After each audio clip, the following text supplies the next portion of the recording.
Ako po si Miss Winnie at ito ang ating unang kwento. Magandang araw. Itago niyo na lang po ako sa pangalang Kyle. Ako po ay 30 anyos. Binata at isang simpleng magbubukid lang sa aming lugar dito sa Negros Oriental. Ang kwento na ibabahagi ko ay tungkol sa asawa at biyanan naming kapitbahay na di umano'y napapabalitang aswang. Hindi ko naman kasi personal na nakitang nagbago po sila talaga ng anyo, pero alam ko at ramdam ko na marami silang lihim na tinatago na hindi namin kayang ipaliwanag. Sisimulan ko po sana ang aking kwento noong taong 2012. 18 anyos lang po ako ng mga panahon na yon. Bali nag-aaral pa ako ng 4th year high school noon. Wala pa kasi ang K-12 classes dati. 5:00 ang oras ng uwian namin mula sa eskwelahan. Marami kaming naglalakad pa uwi. Siyempre dahil bukid, hindi maiiwasan ang magsabay-sabay na para mas masaya. Yung kalsada pa namang papunta dati sa eskwelahan namin ay pinag-uusapang tambayan daw ng mga aswang kaya pinakaiiwasan. Hindi naman ako matatakutin na tao talaga. Kaso lang kapag may namatay, ayun, kabado talaga ako.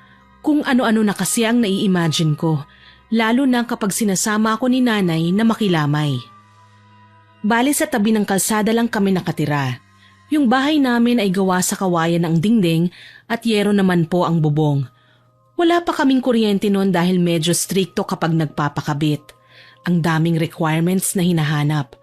May gasera naman na nagsisilbing ilaw namin sa madilim na gabi. Nag-aaral ako ng lessons namin nung gabing yon nang marinig ang hagulgulan sa tapat ng bahay, kina Mang Waldo. Nagtataka ako kung ano bang posibleng nangyari. Bala ko pa nga sanang makiusisa kung hindi lang ba ako nagulat sa bigla ding pagsulpot ni nanay sa may pinto. "Kyle, halika, samahan mo ko. Puntahan natin si paring Waldo.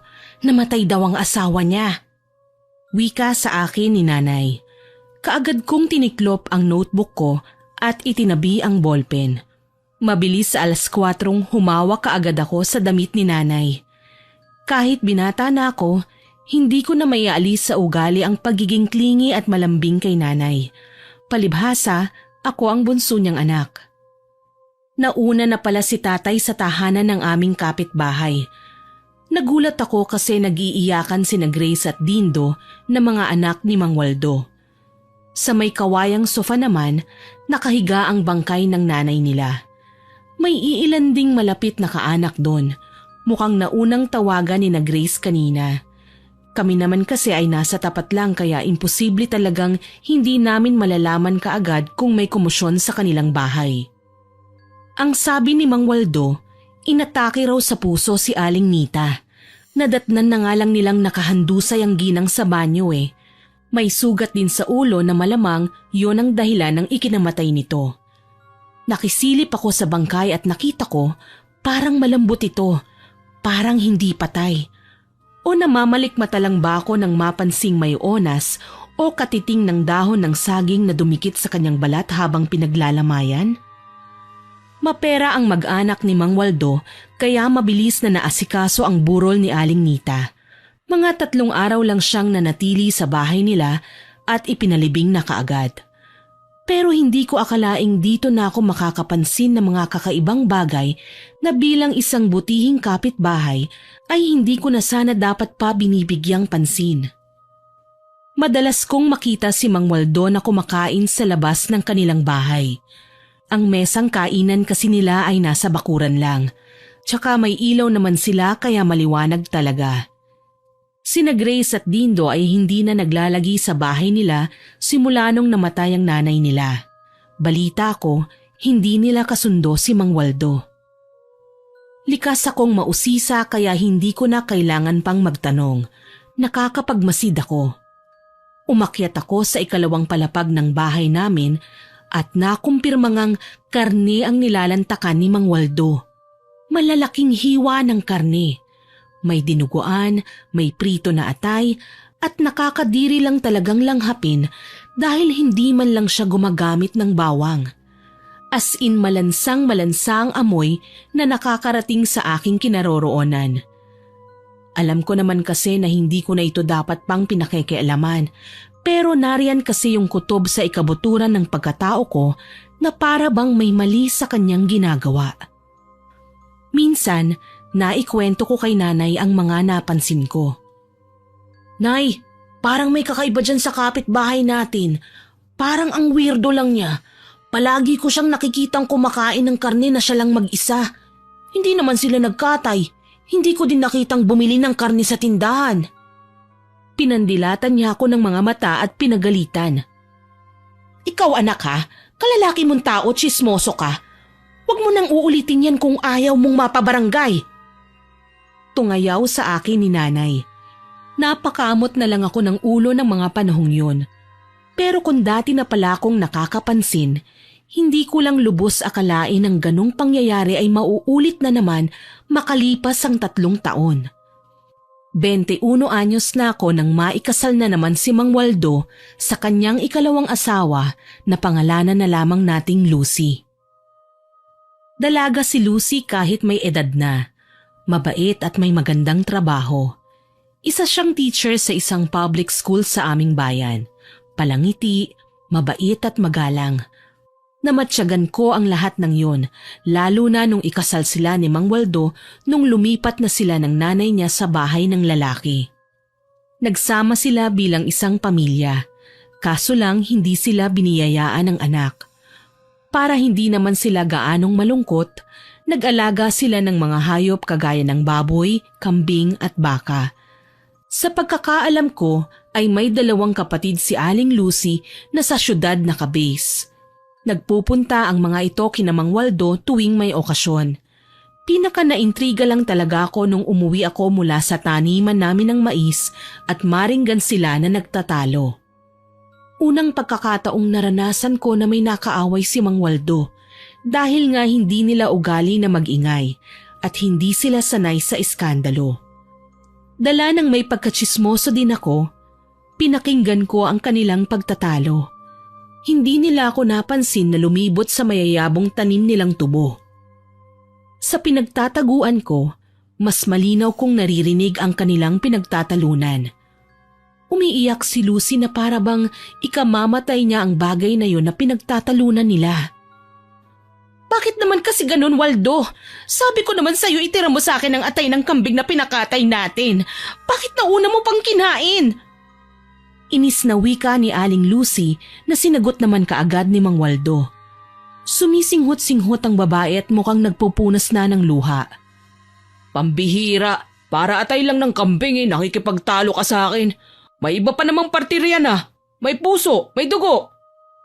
Ganting sumbat naman ni Waldo.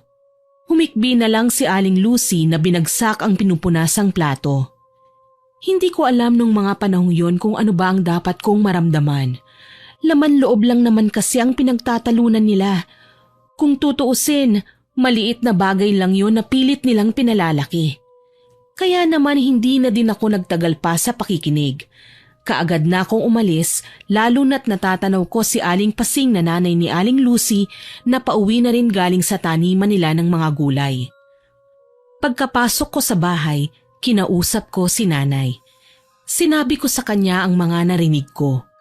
Umiling siya at nagkomento na wag ko na lang daw pansinin. Sa muli kong pagsilip sa bintana, nagulat ako na parang bati na naman sila kasi magkaangkas na sa motor at mukhang aalis. Hindi na sila nakauwi nung gabing yon kaya naisip ko na baka sa syudad sila natulog dahil may bahay din naman doon si Mang Waldo. Nang mga sandaling yon, alam kong si Aling Pasing na lang talaga ang naiwan doon dahil wala naman doon ang mga anak ni Mang Waldo sa unang asawa. Pagsapit ng hating gabi, nagising ako sa mga kaluskos mula sa katapat na bahay. Ni hindi man lang ito kinahulan ng aso. Pero dahil ilang metro lang naman ang distansya ng bahay ni Mang Waldo, kahit nga mga yapak na ginagawa nila ay naririnig ko. Bumangon ako para malaman kung ano bang ginagawa ni Aling Pasing. Maliwanag ang buwan noon, bilog na bilog at malinaw kong nakikita sa kalangitan. Saktong napagawi ang tingin ko sa bahay ni Mang Waldo. Ang style nga po pala ng bahay nila ay parang kubo lang, Pero mababaw ang sahig, bali may space sa ilalim o silong para sa mga alaga nilang manok.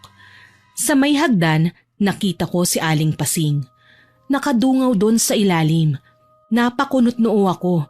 Para kasi siyang may kinakausap pero mahina lang ang boses niya, kaya kailangan kong mas lapitan pa siya. Nagkunwari akong naiihi at lumabas ng bahay. Maingat ako, halos hindi nga maririnig ang mga yapak ko. Nang makapwesto na ako sa lugar narinig ko ang mga sasabihin niya, literal na kinilabutan ako. May kinakausap nga siya sa silong. Ang pinagtataka ko lang, bakit kailangan sa ilalim ng bahay nila Ron ang sino mang bisita nila? Bakit hindi pinatuloy sa loob ng bahay o kahit sa mesang kainan man lang para komportableng maupo? Sa dami ng tanong na naglalaro sa isipan ko, isa lang talaga ang pinakatumatak sa diwa ko. Yon ay nang lumipad ang kausap ni Aling Pasing. Ikinampay ang may kalakihang pakpak at saka nawala. Natulala ako sa aking nakita. Hindi ko masabing ibon ang nagmamay-ari ng pakpak na yon dahil napakalaki ng bultong hugis tao ang nakita kong anino sa iniwan niyang pwesto. Imbis katatapos ko nga lang umihi ay naihina naman ako at sa pagkakataong yun nabasa na ang suot kong shorts. Pagtayo ni Aling Pasing ay halos tawagin ko na ang lahat ng santa at santong kilala ko nang lumingon-lingon siya. Para bang sinisigurado niya na walang nakakita sa ginawa niya. Dasal ko nga rin lang talaga na wag niya akong makita. Halos hindi ako huminga para lang pati pintig ng puso ko, wag na niyang marinig pa. Pumasok si Aling Pasing sa bahay nila at saka ako nakahinga ng maluwag. Kaagad akong pumasok din sa bahay at ginising sina tatay. May pagkamahilig ang ama ko sa kababalaghan kaya nakinig siya sa kwento ko. Kaso lang, sapak naman ang inabot ko kay nanay. Pareho daw kami ni tatay na mahilig pumasok sa gulo. Kung may makita man daw kami, dapat ay tahimik lang. Huwag nang magsalita ng magsalita at kadalasan kung sino pa daw ang huling nakakaalam ng balita ay siya pang kawawa. Lahat kasi ng binawas at dinagdag sa kwento ay sa taong yun na nga ibibintang. Nangatwiran ako kay nanay at sinabi kong totoo talaga ang nakita ko. Ang sabi niya, kahit na daw, kung may mapansin man akong kakaiba sa mga kapitbahay namin o sa kahit na sinong tao, mas mabuti pa raw na wala akong pagsasabihan. Hindi ko na din kinulit pa si nanay, kahit sa totoo lang para naman talaga siyang may nalalaman. Kinaumagahan, naging bisita namin si Tom. Isang magbubukid na kaklase ng isa sa mga ate ko nung high school. May mga galos at kalmot siya sa katawan. Nagulat kami nang isalaysay niya na pinasok daw siya ng aswang kagabi. Ayon sa kanya, sa may lutuan pumasok ang aswang at pilit siyang inaabot. Ilang beses na raw siyang binabalikan Ikatlong pagpapakita muli ng aswang sa kanya kagabi, kaya hindi na niya napigilan ng sarili at napilitan na siyang lumaban. Gamit ang punyal, sinaksak niya ang aswang sa dibdib, kaya timbuwang ito sa kanyang harapan. Nagulantang siya nang matamaan ng liwanag ng buwan ng mukha nito. Nakilala niya ang babaeng aswang bilang si Aling Lucy. Balak na daw pala siyang tapusin ito, kaya inunahan na niya. Sugatan ng aswang ng lisanin ng bahay nila. Hindi kami makapaniwala sa aming mga nalaman. Parang imposibleng maging aswang si Aling Lucy. Sa bait nito at galang, ni hindi nga ito makabasag ng pinggan. At dahil malilate na ako, nagpaalam na ako sa kanila na pupunta na sa paaralan. Paalis na ako papuntang eskwelahan nang mamataan ko si Aling Pasing na paalis na ng bahay nila. Parang tutungo na naman siya sa taniman ng gulay, kaya naisip kong pumuslit sa may bakuran nila para lang silipin kung ano ba ang meron sa silong. Malapit na ako nang may marinig akong ingay ng kung anong nilalang sa ilalim ng sahig nila. Parang tunog ng ibon na parang atungal. Sigurado ko, atungal ng sigbin ang narinig kong nasa ilalim ng bahay nila. Ang mga tinatawag na sigbin ay kawangis ng kangaroo na alaga ng mga aswang. Palaging nakatuwad ang mga ito at pabaligtad kung tumingin sa tao. Hindi ko na napagtakhan kung meron sa bahay nila ang ganong klaseng nilalang dahil nakatambak ang uling at kalabasa sa tabi-tabi na alam kong kinakain ng nilalang na ito. Sila ang naghahanap ng mabibiktima bago nila ito ipaatake sa amo nilang aswang. Sinubukan kong tumawid pa sa privacy ng pamilya dahil naniniwala ako na wala naman talaga sila doon. Kaya ganun na lamang ang pagkataranta ko nang marinig ko ang pagtawag sa akin ni Aling Pasing. Animoy nahihintakutan. "Boy, teka, trespassing na yung ginagawa mo ah. Bakit ka pumasok dyan?" Sunod-sunod pa nitong wika kaya hilaw akong napangisi sabay hanap ng rason na pwede kong idahilan. Mabuti na lang nasabi ko sa kanya na may nakita kong ahas na pagapang-gapang sa kalsada at pumasok sa ilalim ng bahay nila. Kaya ako nakalusot.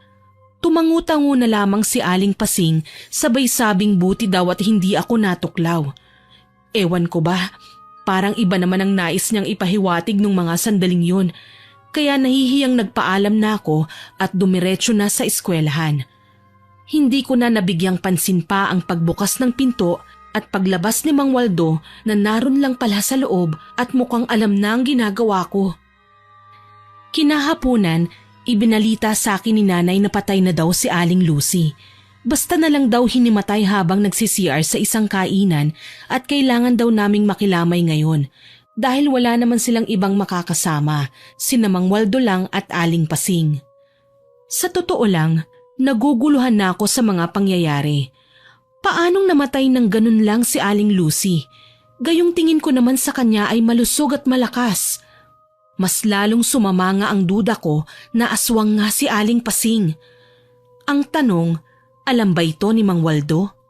At paano naman ang biglaang pagkamatay ni Aling Lucy? Para nga makumpirma ang hinala ko, sumama ko kay Nanay sa katapat na bahay. Sina Tatay naman ay abala sa pagpipintura ng kabaong na paglalagyan ng patay. Hindi pa kasi uso sa amin noon ang magpaembalsamo ng namatay na kaanak. Kaya kinabukasan, ililibing na din daw kaagad si Aling Lucy. Ibang-iba sa ginawa sa unang asawa ni Mang Waldo na si Aling Nita. Na pinaembalsamo na daw niya pero sabi naman ng mga anak niyang nakakwentuhan ko, hindi raw talaga dinala sa punerarya noon ng nanay nila. May nagpunta lang daw na tao sa bahay nila at tinurukan ng gamot ang bangkay para wag mamaho. Kakaunti lang ang nakikipaglamay. Siguro mga malalapit na kaanak lang tapos kaming kapitbahay. Nariyan si Grace at Dino. Si Aling Pasing nakapagtatakang abala sa kusina at parang hindi naman malungkot. Naisip kong magmatsyag habang nakikipag-usap si Nanay. Nagkunwari akong naiihi kaya naituro sa akin ang banyo. Binati ko pa nga si Aling Pasing na noon ay nasa lutuan. Para bang may hinahalo sa malaking kaldero. Habang kunwaring nagbabawas, narinig ko ang mga yabag ng paang papunta sa kusina. Maya-maya pa ay nagsalita ang bagong dating na nakilala ko bilang si Mang Waldo. "Nay, naitago niyo ba?" Tanong nito na ikinakunot ng noo ko. Pero sumagot si Aling Pasing. Pabulong nga lang, ngunit abot naman sa kinaroroonan ko. "Ang alin, anak?" "Yung kinuha ko po sa katawan ni Lucy. Baka naman inasinan niyo yun, ha?" Bakit ko naman aasinan? Paano natin kakainin kapag may asin?" Angil ng ginang. "Naninigurado lang. Nasan nga?" Tanong ni Mang Waldo. "Oo, nasa pitsil sa may banggera. Yung kulay blue. Huwag ka nalang maingay baka marinig tayo. Nasa loob pa naman ng banyo si Kyle." Wika naman ng matanda. Napalunok ako habang iniisip ko kung ano bang kanilang pinag-uusapan. Mabuti na lang walang tao nang makalabas na ako. Tila ba may boses na bumubulong sa akin na tumbukin ko ang banggera. Nasa sulok yon at hindi kaagad nalalapitan ng kahit sino. Kabado kong sinilip ang laman ng pitsyel na kulay blue. May malaking atay sa loob nun na sigurado kong hindi atay ng baboy o kambing at maski na nga ng kalabaw o baka. Dahil nga nasa klase namin ang tungkol sa pag-aaral namin sa mga internal organs, nahihinuha kong atay yun ng tao. Dagdag pang lumukod kaagad sa aking pagkatao ang matinding lansa kaya naman nagmamadali akong inilapag ang pitsyel sabay labas ng kusina. Nagtatakbo ako palabas at doon nagsuka. Nagtaka si nanay at tatay sa akin pero hindi ko naman sinabi sa kanila ang dahilan. Siguradong mapapagalitan ako kapag nalaman nila. Sa may sagingan ako dumuwal dahil nakakahiya namang magkalat sa bakuran ng aming kapitbahay. Medyo nahimasmasan na ako nang marinig kong may tumawa sa aking likuran. Parang nangaasar na parang nangungutya. Paglingon ko, nakita ko si Aling Pasing. Parang ewan na nakalagay ang magkabilang kamay sa likuran at isinasayaw-sayaw ang katawan, kagaya ng madalas kong makita sa mga bata. Kayo po pala, Aling Pasing. May kailangan po ba kayo? Tanong ko sa kanya na mas ikinalawak ng kanyang ngisi.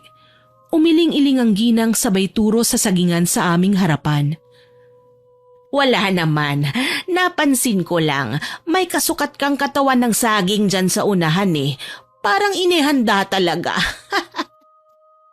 Dahil sa kanyang sinabi, binigyan niya lang ako ng ideya tungkol sa kung ano ang tunay niyang pagkatao at kung ano ang talagang ginagawa nila. Ngayon, alam kong hindi lang basta hinimatay si Aling Lucy at hindi na nagising. Pinatay siya dahil sarili niyang pamilya ay inatake na ng gutom. Hindi na ako nakapagpaalam sa kanya nang pumasok ako ng bahay nila. Nanginginig na nakasulyap ako sa kabaong. Naitanong ko sa aking sarili kung si Aling Lucy pa ba ang nasa higaan o naglalamay na lang ba kami sa katawan ng saging. Dala ng matinding pagdududa, tinulak ko ang bangkay. Nagulat ako nang gumulong-gulong ang bangkay kahit na dapat ay naninigas na ito, malamig at mabigat. Mabuti na lang din naabutan ako ni nanay.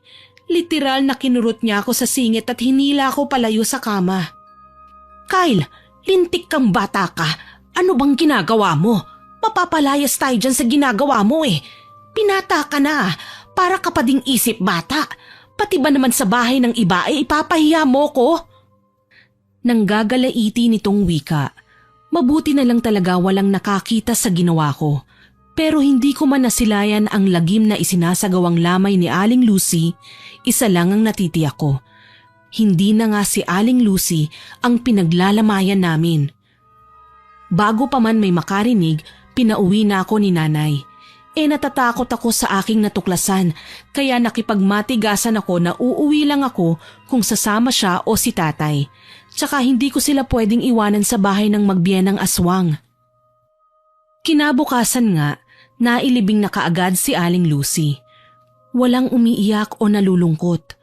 Parang naglibing lang sila ng aso. Nagmamadali pa ngang umuwi pagkatapos ng pagsesemento ng puntod. Hindi na din napamisahan ang kawawang ginang dahil nga hindi naman sila Katoliko. Wala akong ibang ginawa kundi ang matyaga ng magbiyenan kahit sa bahay nila.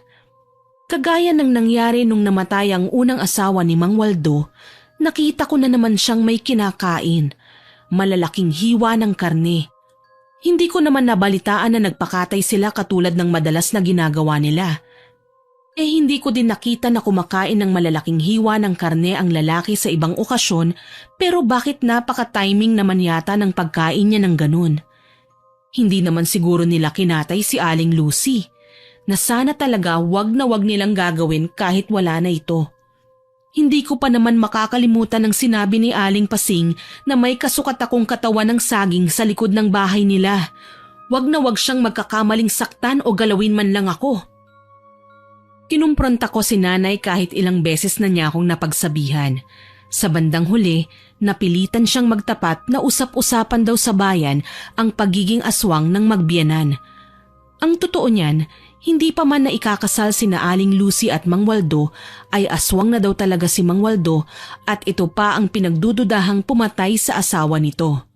Si Aling Pasing naman, kinatatakutan din sa kanilang bayan dahil sa taglay nitong reputasyon na isa daw mangkukulam pero kumakain din ng mga laman loob. Kaya para mailayo daw ako sa kapahamakan, mas maigi nang iwasan ko na lamang ang nasabing mag-anak. Lumipas ang 3 buwan. Wala na akong napapansing kakaiba sa kapitbahay. Naging busy na din ako sa pag-aasikaso ng aming mga projects sa eskwelahan. Nagkataong umuwi si Ate Connie dahil birthday ko noon. Isinama niya ang mga pamangkin ko, sina Jel na 12 anyos at Kira na 8 anyos. Malilikot ang mga bata at palaging may kinakalikot kaya hindi masaway-saway ni ate. Dahil nga tradisyon na sa aming probinsya ang magtsikahan ng walang humpay tuwing nagkikita-kita ang mag-anak, nautusan ako ni ate na bantayan ang aking mga pamangkin. Silang dalawa ni nanay ay parang magkumaring ang tagal na hindi nagkita kaya hindi maawat yung mga bibig sa kasasalita. Wala akong choice noon kundi sundan ang dalawang bulinggit. Hindi nila kabisado ang bukid at baka kung saan sila makarating. Mamaya si Aling Pasing o Mang Waldo pa ang makakita sa kanila, naloko na talaga.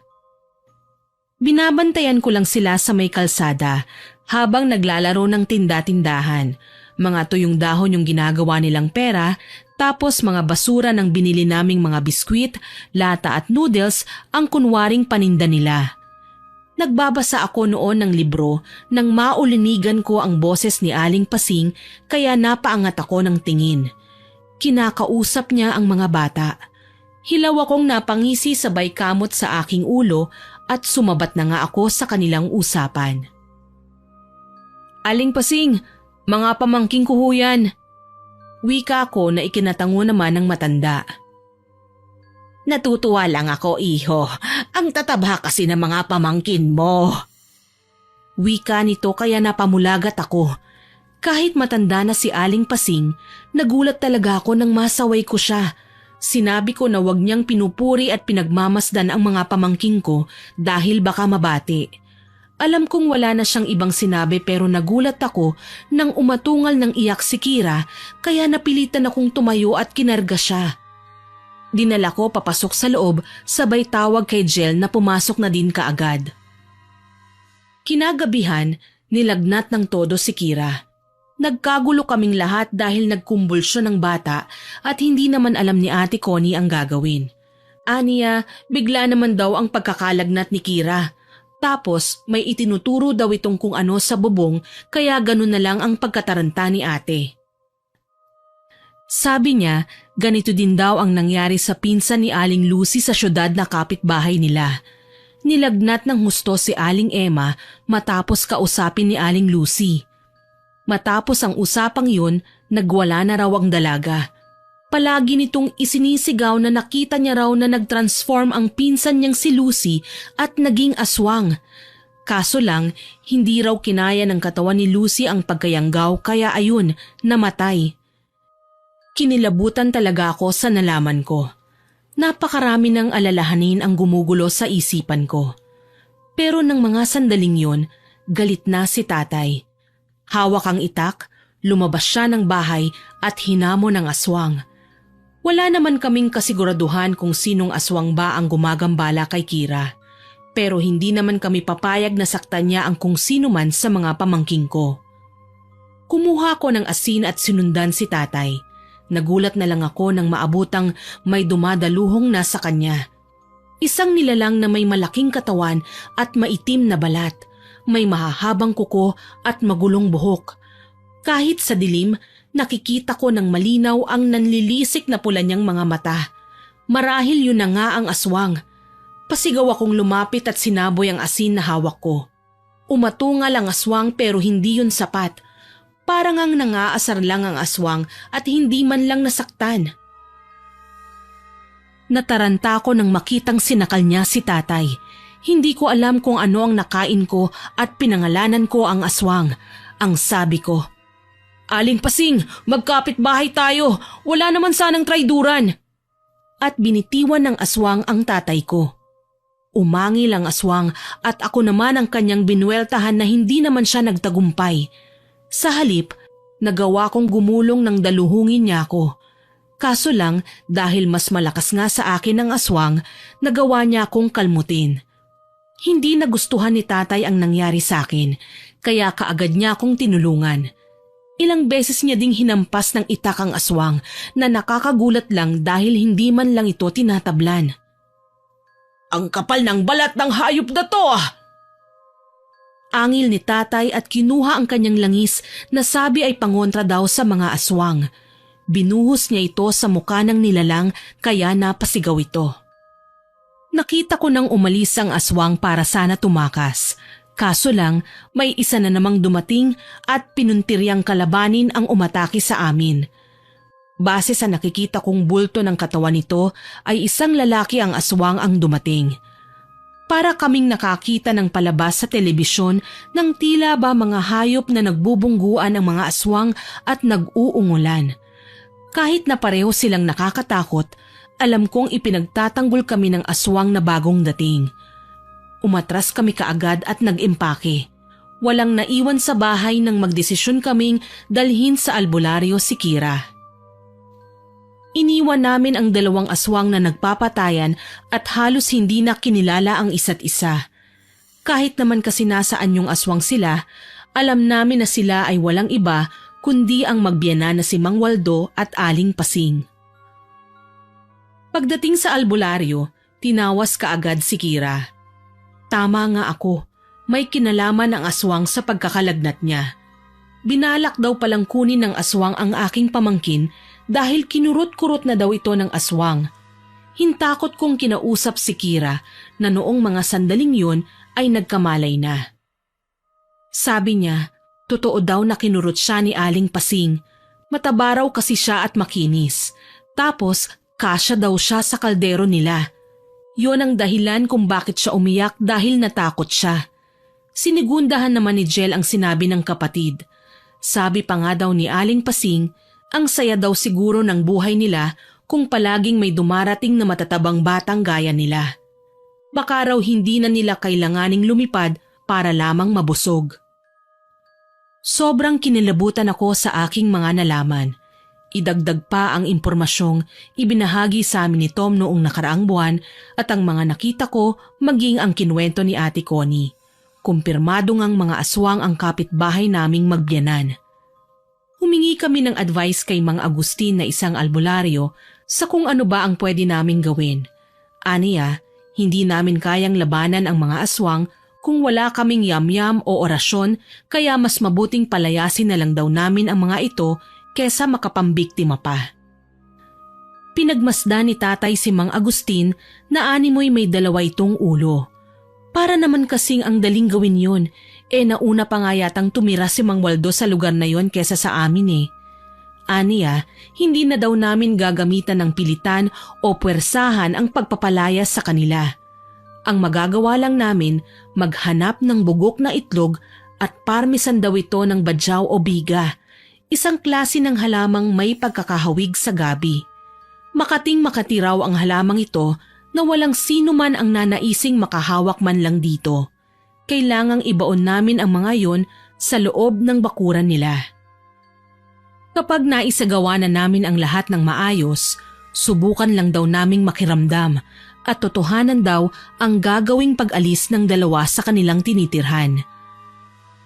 Gumaling din naman kalaunan si Kira at nakauwi na sila Ate Connie sa syudad. Kami na lang ulit ni nanay at tatay ang naiwan sa bahay. Hindi naman namin magawa ang sinabi ng albularyo, lalo na't hindi na rin naman nila kami pinapakialaman. Sa katunayan, halatang iniiwasan kami ng dalawa. Kapag tinitignan ko naman ay nahihiya at kaagad na nagtatago saan man sila makasiksik para makapagtago lamang. Parang wala na ding rason kung papakialaman namin sila, gayong mukhang patas na din naman kami pagdating sa gantihan. Yung asin at langis na binuhos namin sa mukha ni Aling Pasing, nakikita ko sa kanyang itsura. Para siyang napaso sa kumukulong tubig. Buti na din sa kanya yon. Yan ang napapala ng mga aswang na masyadong masiba na pati mga kapitbahay ay hindi na kinikilala. Pero nakakagulat lang ang mga nangyari ng sumunod na mga buwan. Sunod-sunod ang namamatay sa aming lugar. Walang maipaliwanag na dahilan. Kesyo na stroke lang daw at inatake sa puso. Itong latest na namatay, sumakit lang ang tiyan. Pero kapag napapadalaw na kami sa mga lamay, lahat po sila ay may kwento. Kesyo nakipag-usap pa ang mga biktima kahit sino kina Aling Pasing at Mang Waldo bago pumanaw ang mga ito. Pero sa isipan ko, pumanaw ba talaga? Dumagdag pa sa alalahanin namin ang biglaang pagkasira ng bait ni Tom. Hubad-baro itong naglalakad sa kalsada. Sinasabing hindi raw patay ang mga taong nilibing namin. Mga katawan lang daw yon ng saging.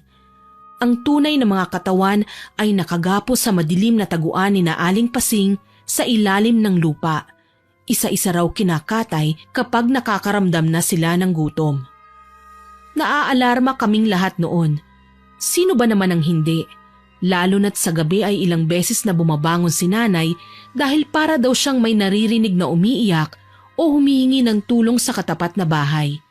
Palaging sinasabi ni tatay na guni-guni niya lang daw yon at hindi dapat siniseryoso.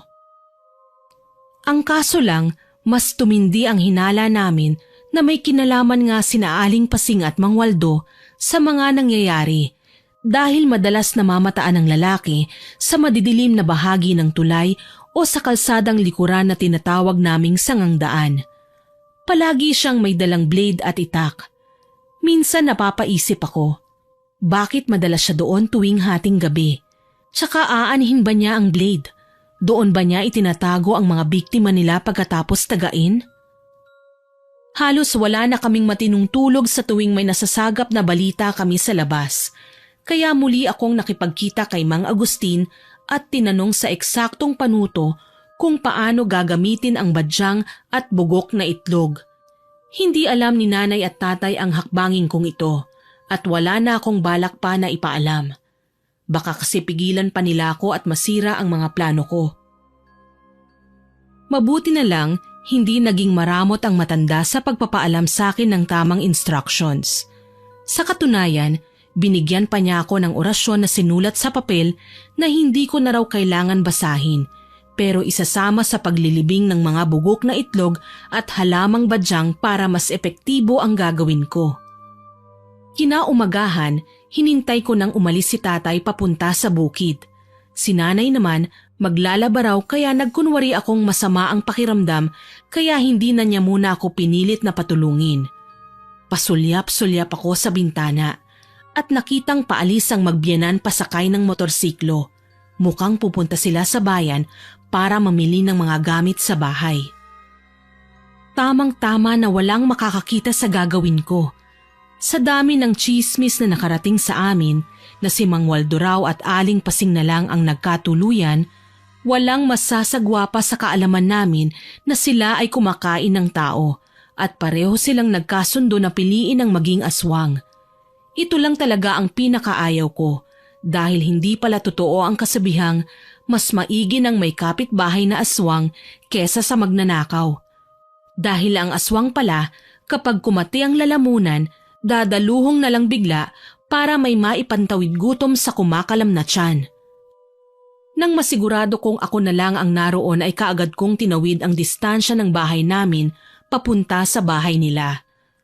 Wala nang hintu-hintu pa nang magkalkal ako ng lupa at agarang itinanim ang badyang pati na ang bugok na itlog na nakuha ko sa kulungan namin ng manok. Hindi na ako nag-aksaya pa ng panahon. Mabilisan ko pa itong tinakpan tsaka ako nagmamadaling tumalon patawid sa aming bahay.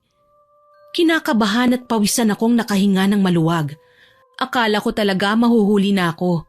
Pero napagtanto kong mukha pala akong magnanakaw sa ginagawa ko. Kinahapunan, kampante akong nakapwesto sa balkonahe namin habang umiinom ng kape. Nakita kong dumating na ang magbiyanan. Saktong kalalapit lang din ni nanay sa akin.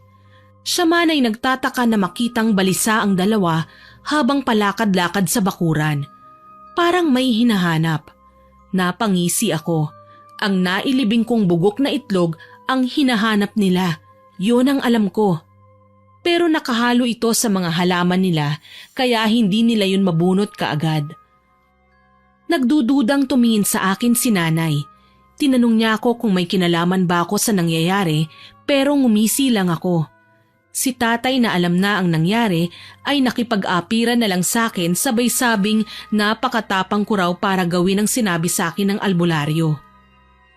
Lumipas ang 2 araw, inalok ni Mang Waldo sa isang kakilala niya ang lupain niya kasama ang bahay. Nagkaroon kaagad ng bilihan at umalis sila nang hindi man lang nagpapaalam. Marahil hindi na talaga nila magawang magtagal sa bahay nila dahil sa pangangati at pagkalanghap ng mabahong amoy ng bugok na itlog. Huling balita namin, nasa kabilang bayan nakahanap ng bagong pangkabuhayan si Mang Waldo. Dasal namin, wag na sana silang mambiktima pa at itigil na nila ang pang-aaswang.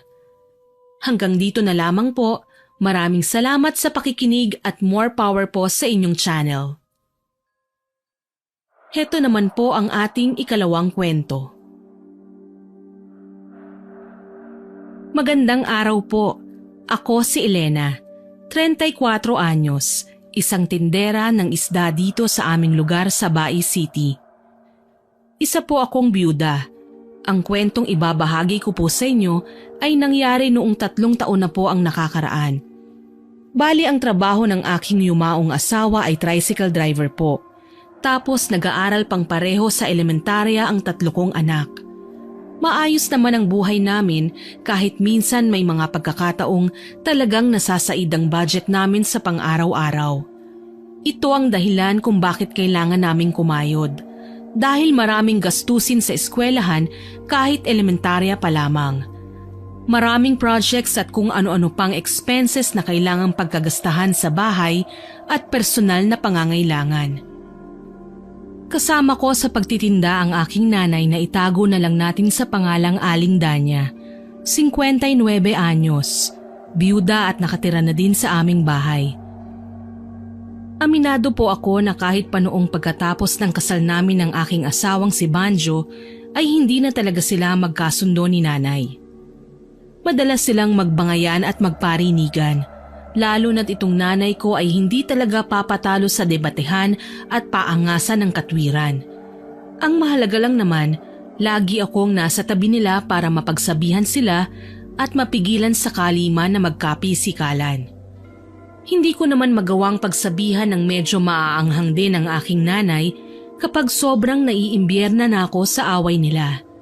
Natatakot kasi talaga ako sa kanya. Lingid sa kaalaman ng nakararami, marunong mambarang ang aking nanay. Isang matagal ng lihim na kahit kailan ay hindi ko pinagsasabi sa kahit na sino maski sa aking asawa. Ayokong husgahan niya kami at gamitin niya itong rason para iwanan niya ako. Nagtatrabaho naman kaming 3, kahit yun na lang ang gawin naming pakonsuelo sa mga pagkukulang namin bilang isang buong pamilya.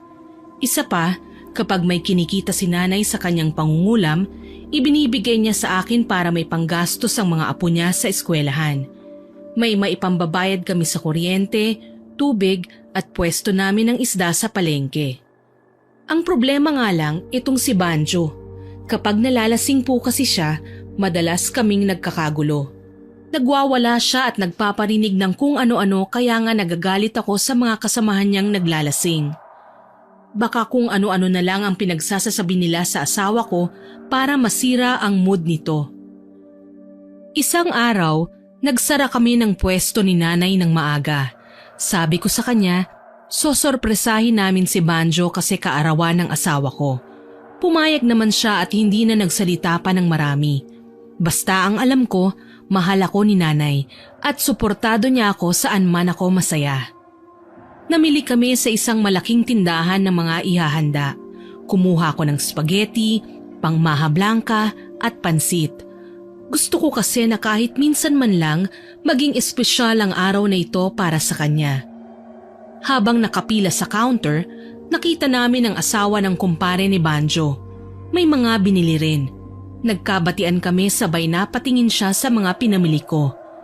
Naitanong niya kung ano ang okasyon at mukhang espesyal ang mga yun. Ngumiti na lang ako at sabay sabing may sosorpresahin kami. Umangutangulang si Tanya, ang asawa ng kumpare ni Banjo na si Lucas at saka umismid. Ang sabi niya may pasuspense pa raw ako, wala naman daw mawawala kung sasabihin ko sa kanya. Nainis ako dahil parang nainsulto ako sa paraan ng pagkakasabi niya, kaya naman nagpa siya kong sagutin siya. Alam mo Tanya, wala ka namang pakialam kung may gusto kong sorpresahin. Mas paglaanan mo na lang ng pansin yung sarili mo. Hindi ka na nga nakakapagsuklay eh. Inis kong wika sa kanya. Kapag sinabi ko kasi ang plano ko, ikukwento niya yon sa asawa niya. Tapos si Lucas naman, ikukwento kay Banjo ang plano namin ni nanay. Hindi na surprise yon kasi nga malalaman na nila.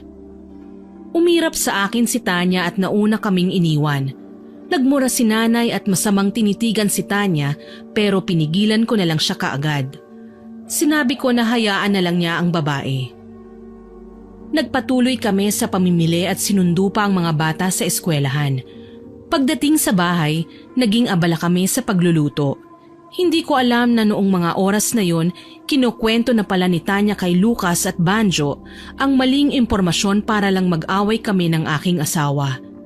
Pinalabas niya na may kinatagpo akong lalaki at kinukonsinti pa ako ng aking nanay.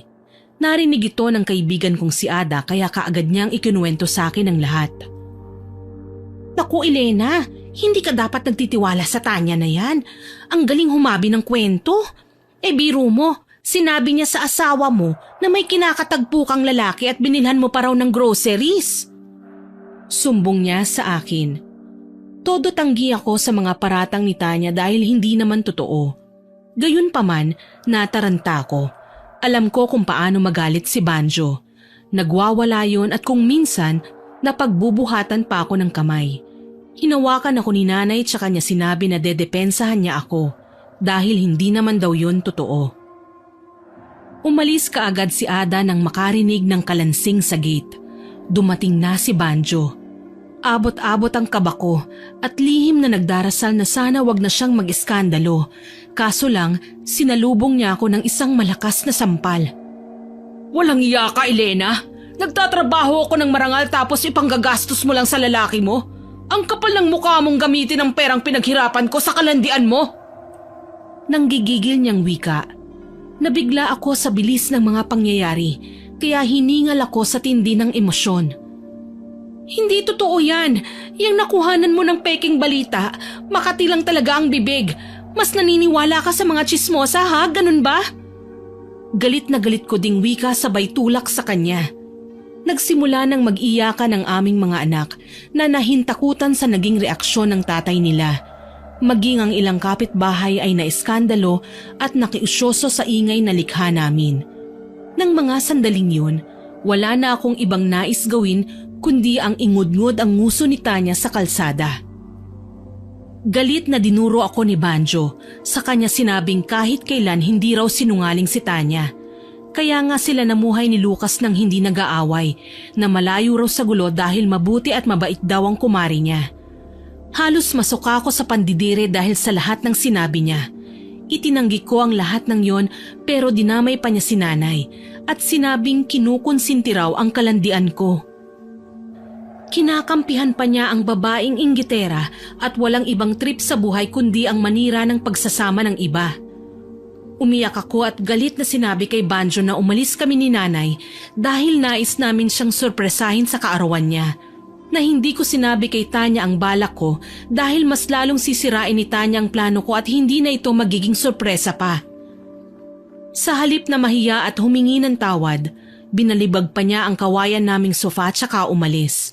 Hinihingal akong umiiyak, lalo na't animoy may palabas sa telebisyon na nakadungaw pa talaga ang mga kapitbahay namin sa bintana.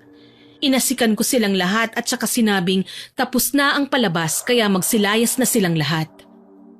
Hindi ko naikalma ang aking sarili, lalo na at narinig ko ang matinis na halakhak ni Tanya sa tapat lang ng bahay. Kaya ganun na lang ang mabilisan kong paghakbang at nakita nga siya sa labas ng bahay nila. Walang sabi-sabing sinampal ko siya na ikinagalit niya sa akin. Pero nang mga sandaling yun, hindi ako nakaramdam ng takot. Sumigaw si Tanya at lumaban sa akin ng sabunutan. Kaso lang iba talaga ang nagagawa ng galit. Tipong hindi ako papayag na hindi manalo sa away namin na yun. Nagawa ko nga siyang ingudngod sa simento kaya siya nagkagalos. Dito na nagkagulo ang mga kapitbahay. May naririnig pa akong nagpupustahan ng mga adik.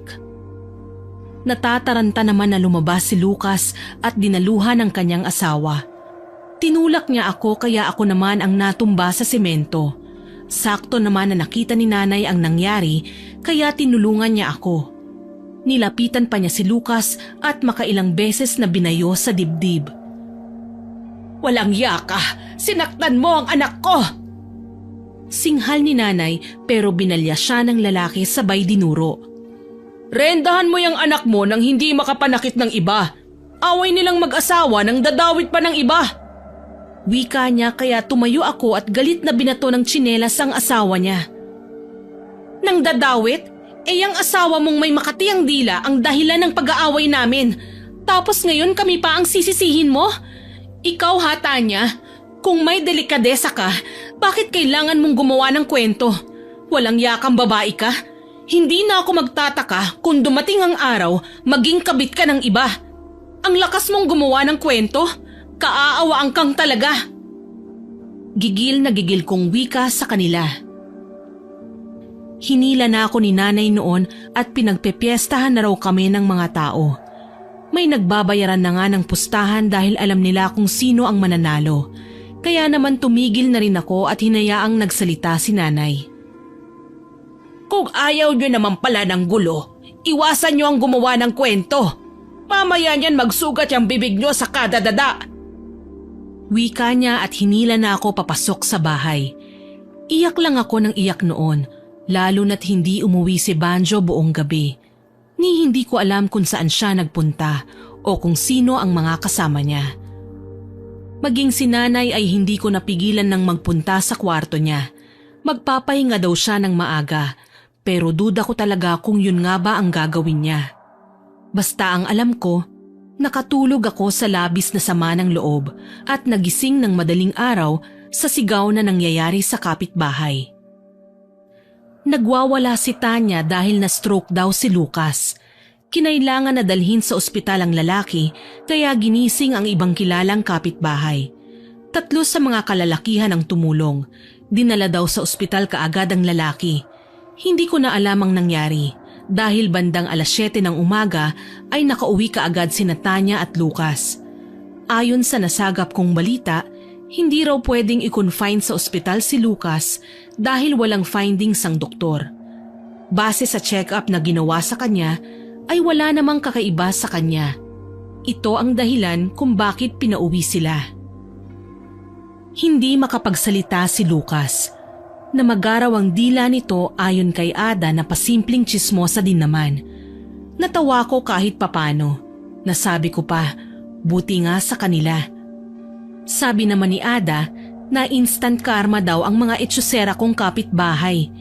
Hindi na nga ako nagsalita noon. Pero alam ko naman na si nanay ang may kagagawan nun. Kaso lang, hindi ko kaagad na pagtanto na ang ginawa niyang pagkulam kay Lucas ay wala na palang bawian. Makalipas ang 1 linggo, malaki na ang ipinagbago ni Lucas. Ang dating malusog at maskuladong katawan nito, naging butot balat na. Nanlalaki din ang mga mata at halos lumuwa pa. Ang mas nakakadiri pa, nagsusugat ang labi nito na parang matutuklap na. Hindi ako kailanman nakadalaw kina Tanya dahil hindi kami okay. Pero yung asawa kong si Banjo, halos araw-araw sa bahay ng kumpare niya. Palaging minomonitor ang kalagayan ng kaibigan. Ewan ko nga lang ba kung si Lucas talaga ang inaaligid-aligiran niya. Baka kasi dahilan lang niya yon para makalapit kay Tanya. Grabe kung ipagtanggol niya ang babae na yon. Nakakaselos. Para kasing nanlalamig na siya sa akin itong mga nakaraang araw. Kapag tinatanong ko naman siya, lagi niyang sinasabi na wag ko raw siyang pag-iisipan ng masama. Wala daw siyang ginagawang ikasisira ng pamilya namin. Nagtiwala din naman ako sa sinabi niyang yon. Palagi kong nakikita na paalis-alis si Tanya at pumupunta sa albularyo. Hindi na daw kayang gamutin ng doktor ang kanyang karamdaman kaya hindi ako nakatiis at nilapitan ko sila. Pwede ko bang makita ang bibig mo, Lucas? Mahinahon kong tanong sa kanya. Pumayag ang lalaki at nahihiyang ngumiti sa akin. Para bang nagsisisi siya sa ginawa niyang pagkonsinti sa asawa niya at sa pagtulak sa akin. Nagpapasalamat na lang din ako na hindi bayolente ng mga sandaling yon si Tanya. Kinausap niya ako ng maayos. Sinabi ang findings ng doktor nitong nakaraang check-up uli nila. Cancer daw ang sakit ng lalaki, dala ng walang tigil nitong paninigarilyo. Nahindik kasi ko nang makitang buhay pa nga si Lucas ay nabubutas na ang kabilang pisngi niya at nakikita ko na ng malinaw ang buto sa bungo niya. Nangangamoy malansa din ang lalaki, naaagnas at may nana sa butas na tinatakpan niya. Napaatras ako. Maging ang dila niya ay tinubuan ng mga ugat. Nagsisitayuan ang balahibo ko sa katawan habang naaalala ko ang itsura ng bibig niya. Pinatakpan ko na lang kaagad at hindi na ako nangulit pa. Pero nangati talaga ako sa labis na panghihilakbot. Kaya nagpaalam ako sa kanya na papasok na ako sa bahay. Hinanap ko kaagad si nanay. Alam kong kalabisan na. Pero gusto kong bawiin na niya ang ginawa niya sa kumpare ni Banjo. Natuto na din naman kasi sila ng leksyon. Alam kong hindi na nila uulitin ang mga bagay na ginawa nila sa akin. Pero pinanlisikan lang niya ako ng mga mata. Kapag daw binawi niya ang kulam na ibinaon niya sa katawan ni Lucas, mas lalo kaming madidiin na siya ang kumulam sa kanila. Nag-alala ako dahil baka humantong na sa mas malalang sitwasyon si Lucas. Naaawa na din ako sa kanila. Literal na naubusan sila ng lahat-lahat, lalo na't si Lucas lang naman ang nagtatrabaho para sa kanila. Hinintay ko na umalis si nanay sa kwarto niya, tsaka ako hinalungkat ang kanyang mga gamit. Kaso lang, hindi ko yun mahanap. Natatakot ako na dumating ang panahon, matuklasan ni Banjo ang lihim ni nanay. Ayoko nang muli pa silang magkagulo. Naging tahimik ako buong araw at minatyagan si nanay. Mabuti na lang talaga nagpaalam noon si Banjo. Natanggap siya sa bagong inaplayan. Magtatrabaho din siya sa gabi para may dagdag allowance daw ang mga bata sa school. Sa Sabado pa ang uwi niya dahil stay-in sila sa pinapasukan niya bilang security guard. Malapit na din kasi ang closing exercises at hindi sa pagmamalaki pero matatalino ang mga anak namin. Lahat sila ay walang mintis pagdating sa honor roll. Nagawa kong bantayan ang lahat ng kilos ni nanay. Alam niya na binabantayan ko siya dahil namataan ko siyang nililipat ang mga gamit niya sa kung saan. Kaya para makasigurado, naghintay ako na sumapit ang gabi para masundan siya sa kanyang pupuntahan. Pagkatapos nga namin maghapunan, nagpaalam si nanay na mauuna na sa kanyang kwarto. Mabilisan kong inasikaso ang mga bata at pinatuloy ko na nang wala na akong ibang ginagawa. Pinakiramdaman ko siya. Bandang 11:00 nang lumabas ng kwarto si nanay. Nagpanggap akong natutulog kaya wala siyang kaalam-alam sa mga pinaggagawa ko. Nakita ko siyang nagtungo sa likod bahay, papunta sa mayayabong na puno ng mangga at akasya. Nilibot ko ng tingin ang paligid at nagulat ako. May nakasinding itim na kandila sa buong paligid ng pinakabakuran. Sa pinakagitna ng espasyo ay may hugis bilog na simbolong nakaguhit kung saan nakapaloob ito sa isang malaking bituin. Naroon si nanay, nakaluhod at nagdarasal. Para bang wala siyang balak na magpaistorbo kahit kanino. May suot din siyang itim na kapang hindi ko alam kung saan nanggaling. Ang alam ko lang, ito ang unang pagkakataon na nakita ko si nanay na ganito. Para siyang mas mataas na uri ng mangkukulam na nakikita ko lamang sa mga palabas. Sa tabi niya ay may kahong nakabuyangyang ang laman. May mga garapon na may lamang iba't ibang klase at nakakalasong insekto, may telang puro sulat Latin ang nakalimbag, may bungo ng tao na may binilot na mga papel, may libreta at anting-anting, may mga ugat at iba't ibang klase ng dahon na nakalagay sa bawat botelya at mga langis na kumikisla pang laman. Sa kabilang bahagi naman ay isang pinagtabi-tabing bato na may naglalagablab na panggatong sa ilalim kung saan may nakasalang na kawa na kumukulo ang lamang kulay asul na likido. May mga manikang nakasabit at may nakatatak na pangalan ng tao, litrato din ng kung sino-sinong tao at mga karayom. Napatakip ako ng aking bibig. Kinilabutan ako sa pwedeng gawin ni nanay nung mga sandaling yon. Parang may papatayin siya o mas malamang may kukulamin na naman siya. May malaki at makapal namang libro sa gitna, kung saan ito ang pinagkakaabalahan niyang basahin. Hindi ko maintindihan ang bawat katagang binibigkas niya. Sumasakit ang ulo ko sa pilit na pag-intindi habang napatitig. Umaasa akong babawiin niya ang kulam lalo na't may hawak naman siyang krusipiho. Yun nga lang ay nahindik ako nang makitang baligtad ang pagkakagamit niya rito. Nasa puko ang aking dibdib dahil sa labis na takot. Hindi ko alam kung dapat ba akong mapanatag pa sa aking nakikita lalo na't hindi na normal ang mga bagay na nakikita kong ginagamit niya. Sinubukan ko siyang lapitan pero nagbago ang isip ko. Umatras ako at nagdalawang isip sa kung ano ba ang susunod na hakbang ko. Hindi ko sinadyang makalikha ng ingay nang may masipa akong lata kaya halos mapaihi ako sa labis na takot nang maging marahasang paglingon ni nanay at nasilayan ko ang kanyang asul na kulay na mga mata. "Nanay?" Tanging nasabi ko na ikinatayo niya. Nilapitan niya ako at tinitigan ng maigi. "Anak, ang isang mangkukulam ay hindi marunong magpatawad. Alam mo bang pwede nilang ibalik sa atin ang lahat ng karamdaman na binigay natin sa kanila? Kaya marapat lang napatayin natin ang mga taong gustong sumira sa buhay mo." Nanlilisik ang mga mata niyang wika. Hindi ako nakapagsalita kaagad. Para bang umurong ang dila ko. Tinalikuran ako ni nanay at sinabing wag na wag akong manggugulo. Ito na nga ba ang kinatatakutan ko? Ang maging matindi ang pagnanais niyang maghiganti na hindi na niya iniisip kung makatarungan pa ba ang pagnanais niyang makaganti. Napalunok ako. Pakiramdam ko na walan ako ng lakas sa aking nakita. Para bang isang hindi tao si nanay base sa kanyang itsura. Nangingitim ang kanyang mga kuko, katulad din ng pangingitim ng kanyang labi na uhaw sa dugo. Wala naman akong intensyong guluhin siya. Ang gusto ko lang ay malaman kung ano ba ang totoong plano niya dahil kinikilabutan ako sa ginagawa niya. Maya-maya lang, dinampot niya ang isang litrato ng babaeng kilala ko, si Tanya. Nagsimula na namang maghorementado ang dibdib ko. Gusto ko siyang pigilan pero wala akong magawa.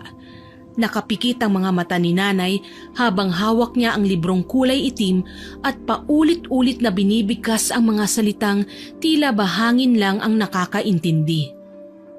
Mas lalong nanlamig ang aking buong katawan. Naramdaman ko ang pamamasa ng aking suot na pantulog. Palatanda ang napaihi na nga ako sa labis na takot. Napaantanda ako habang naririnig ang paulit-ulit niyang pag-usal ng mga banyagang salita hanggang sa marinig ko ang banayad na ihip ng hangin. Mula sa mahina hanggang palakas ng palakas, nangangalit habang iwinawasiwas ang bawat sanga ng malalaking punong nagsisilbing hamog niya sa maliwanag na buwan. Sinamaan niya ako ng tingin. "Huwag kang magdasal, tonta! Hindi umaabot dito ang kapangyarihan ng Panginoon ko!" Anya sa boses lalaki. Kinilabutan ako sa paraan ng pagkakasabi niya. Muli na naman siyang umusal ng ritual.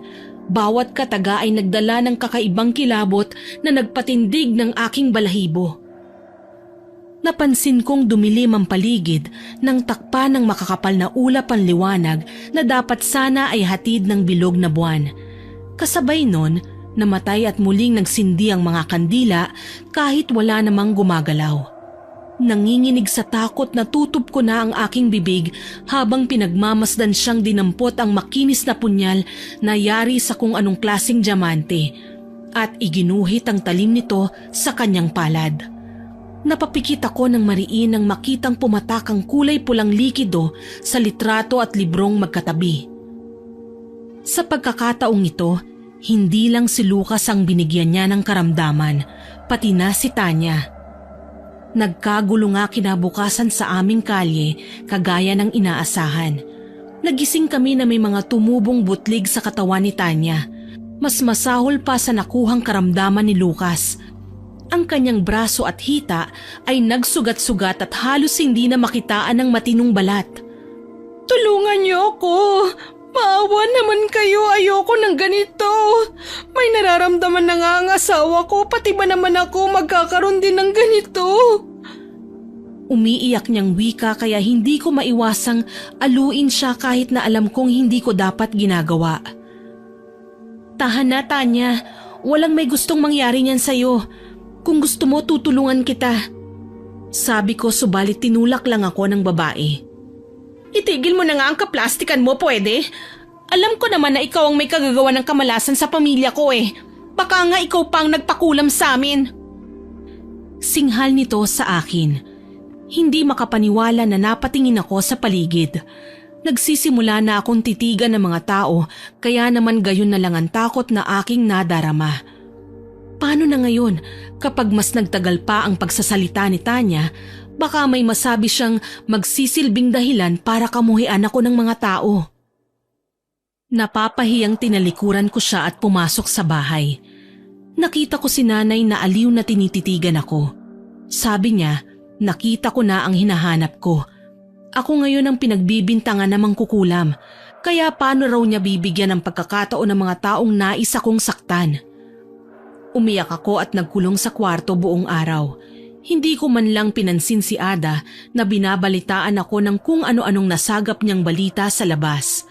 Kesyo daw nakita niya si Tanya na nagnanaknak na ang buong katawan sa dami ng nana. Nalalanghap na raw ng maraming tao ang lansa mula buo niyang katawan at nilalangaw na din siya kapag nakatambay sa labas. Kinikilabutan pa nga raw si Ada kapag napapatingin sa bawat sugat niyang may lumalabas na nana sa bawat pigha. Halos hindi na ito mabakante ng mga langaw. Ang langaw naman may kasamang uod kaya naiiwan doon ang mga nakakahindik na nilalang at nagpaparami. Wala akong masabi sa lahat ng mga nalaman ko. Nawalan na ako ng gana na ipaglaban ang aking sarili dahil wala din namang makakaintindi. Ako pa din ang lalabas na masama. Kagaya nga ng aking inaasahan, pag-uwi ni Banjo ay galit na galit niya akong sinugod. Parang napaso ng nagniningas na baga na nagtatakbo si Ada dahil sa takot na madamay. Hayop kang babae ka! Singhal niya sa akin sabay sakal kaya wala akong magawa kundi pigilan ang kamay niyang humihigpit ang hawak sa leeg ko. Hindi ko alam kung anong klaseng balita na naman ang nasagap niya sa labas ng aming bahay at ganito na lang siya kagalit. Banjo, hindi ako makahinga! Ano na naman bang ginawa ko? Naiiyak kong wika sa kanya. Galit niyang sinabi sa akin na nagsumbong sa kanya si Tanya. Kinulam ko raw siya. Anong klase daw akong asawa at nagawa ko siyang ipahiya sa mga kaibigan niya? Dahil sa narinig ko ay nagkaroon ako bigla ng lakas at tinuhod siya sa pagkalalaki niya. Nanginginig na dinuro ko ang kapitbahay namin at emosyonal na umiyak. Diyan ka magaling sa pagkampi mo sa kanila. Paano naman ako, Banjo? Nagagawa mo pa akong saktan dahil lang sa mga hayop na yan? Anong klase kang asawa? Nanggagalaiti kong sigaw. Bago pa man makasagot si Banjo, narinig namin na nagsalita si nanay. Isa siyang pariwara at masamang klase ng asawa. Bakit? Dahil matagal ko nang alam ang kalokohan ni Banjo, anak. Hindi ko lang masabi-sabi sa'yo dahil ayaw kitang masaktan. Ni hindi nga natakot na pinagbantaan niya ako eh. Ngayon, hindi ko na kayang manahimik pa sa mga pinaggagawa niya. Kabit niya ang Tanya na pinagtatanggol niya sa'yo ngayon. Deklara ni nanay na labis pumunit sa aking puso. Sumama ang tingin ko kay Banjo. Nagpakabuting asawa at ina ako ng mga anak namin pero ito ang igaganti niya. Ang gawin akong masama at mukhang inapi ko ang kabit niya. Tama nga ako sa sinabi ko dati na kabit niya si Tanya kaya niya ipinagtatanggol. Napakawalang yani lang talaga. Dahil sa labis kong galit, binayo ko siya at pinagtutulak palabas ng aming bahay. Tutal may ambag din naman ako sa pagbili ng lupang kinatitirikan nito at sa pagbili ng materyales ng tahanan namin, mas maigi nang palayasin ko siya. Ang ambag niya rito ay kabayaran na ng lahat ng panlolokong ginawa niya sa akin. Tutal may kabit ka naman, makitira ka na sa kanila. Magsama kayong mga marurumi at mga baboy. Mga hayop kayo! Niloko mo ko! Minahal kitang hinayupak ka! Sigaw ko kaya naalarma na naman ang mga marites sa kalye namin. Muli para silang nakakita ng live scene sa telebisyon dahil sa ingay na gawa namin. Lagi na lang ganito, lagi na lang may eskandalo. Hindi man lang nagtangka si Banjo na humingi ng tawad sa akin. Parang natuwa pa nga siya na pinalayas ko eh. Nagsisisigaw pa siya na hindi magbibigay ng sustento sa aking mga anak kaya niyakap ako ni nanay. Ang sabi niya, kaming dalawa na daw ang bahala sa mga anak ko. Huwag ko nang asahan pa ang asawa ko. Gaano man kasakit ang sinapit ko, ay pinilit kong magpakatatag. Sinipagan ko ang pagbebenta ng isda at dinoble ang higpit pagdating sa aking pamilya. Walang sino man sa aking mga anak ang pwedeng lumapit o makipag-usap kay Banjo nang hindi ko pinapayagan. Matuling lumipas ang ilang araw. Kumalat ang balitang sabay daw na namatay si Tanya at Lucas. Hindi na kinaya ang karamdamang dumapo sa kanila. Marami ang natuwa dahil marami din silang nagawa ng atraso sa mga kakilala ko. Pero marami din ang nailang at natakot sa akin. Wala nang ang nais na lumapit sa akin, maliban kay Ada. Siya pa din ang naghahatid sa akin ng mga balita. Medyo huminto na si nanay sa pagtitinda ng isda, pero napansin kong bumalik siya sa pangungulam. Mas malaki pa nga ang kita niya kesa sa akin eh. Akala ko okay na siya sa ganon. Ang kaso lang, nakatatak na din pala sa kanyang isipan ang gumanti sa aking asawa. Nagising na lang kami isang araw na nasa harapan ko na naman si Banjo. Panay ang hingi ng tawad at nagmamakaawa sa akin. Gusto niyang makipagbalikan. Ang problema lang, may karamdaman siya. Lumobo ang tiyan niya. Palaging may kabag. Hindi ko tuloy alam kung ano ang ginawa ni nanay. Pero nasisiguro kong may kinalaman siya sa pangyayaring ito. Dahil kasal pa naman kami ni Banjo kahit papaano, wala akong ibang nagawa kundi ang tanggapin siya. Hindi ko naman kayang pagmasdan na lamang siyang ganon ang sinapit, lalo na at mistula na siyang isinumpa sa kanyang kalagayan. Nakakalungkot lang talagang isipin na kung kailan nangyari na ang mga bagay na hindi inaasahan, tsaka pa magtatanda ang mga taong marami ng sinaktan. Tsaka pa nila naisip na may mga bagay talaga sa mundo na hindi na nila kayang kontrolin pa, katulad ng kulam. Kasi kung wala silang kinatatakutan, hindi sila magbabago ng ganito. Masakit para sa akin ang sinapit ng pamilya namin, pero anong magagawa ko?